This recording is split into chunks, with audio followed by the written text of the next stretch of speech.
But luckily, there's also phase 3, which is the last and final phase, and we call it, where is happy hour?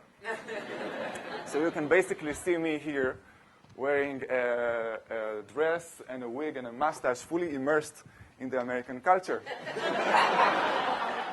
Now, what eventually made me adjust was understanding what we call the American phrase book. And I'll give you an example. For example, when an American used to ask me, how are you? How are you doing? I used to give like these long answers of what I was doing today and my plans for tomorrow because they were asking how was I doing. It took me time to understand that this is not a question. This is just hello. Now, question for you. When an American says, let's have lunch sometime, what's the meaning of that? What's the meaning of that? Goodbye. What? Goodbye. Yeah, it's like I'm just being polite, you know? Don't take your calendar out. You're not going to have lunch with that person. When an American says, I'll have to think about it, what's the meaning of that? No. Yeah, I thought about it. The answer is no. Right? When a professor tells you, you might want to consider doing X, what does the professor mean? I absolutely expect you to do X. When the same professor tells you, you would want to do X, what's the difference? Where's the domestic students? It means do X now. When a professor returns a paper and says, that's an interesting paper, is it a good thing? It's a bad thing, right? I have nothing good to say about it. I thought it's a compliment at the beginning. I was getting like this interesting paper. I said, yes, Mom, I got an interesting paper. When a friend tells you, sounds great, 3 exclamation mark, lots of passion, enthusiasm, what's the meaning of that? Yeah, it's fine. It's fine. Everything, you should downgrade everything in the US, but at least like two levels. So if someone tells you it's not bad, what's the meaning of that? It is bad, right. And that's a great idea, but that's all but a great idea. So once I was able to understand the way Americans talk, the way they behave, the way of this culture to exist, are they really fake and insincere and hypocritical and everything? Eventually, I realized that everything is just cultural. It was the way that my culture, which is very direct, perceived the American culture, which is less direct.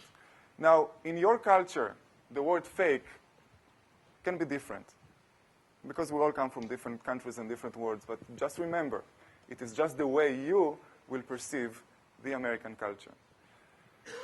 We asked the international students how long until culture shock is over, and 26% said it was less than 1 month, 24% between 1 and 2 months, the majority, 27% between 3 and 4 months, and then we have 11% and 12%, 5 to 6, and more than 6 months. If you take a closer look at this slide, you can see that culture shock would last, on average, 1 semester, from now till April. So to sum up the culture shock part, say that the y-axis is your mood and the x-axis is time. International students are now here. Yesterday you went to the lighthouse, you were like eating well, then you play bowling and going drinking. We feed you, everything is nice, you like your peer advisors, right? But very soon, usually it happens when school's going to start, when the workload is going to be a bit more intense. Bam. And then going to be phase 2, but luckily afterwards, you're going to get adjusted back to phase 3, and that will take, again, on average, by the end of the semester. A few tips of getting adjusted. The most important tip is to be patient. You're all here for a reason. You're all smart. You're all talented. You all faced difficult situations in your life before, I'm sure. The one thing you may not have is patience. And that's key here in getting adjusted, getting through culture shock. The second one is remember your personal goals. You all came here for a reason. You wanted this MBA. You know what it's going to give you back, in the future.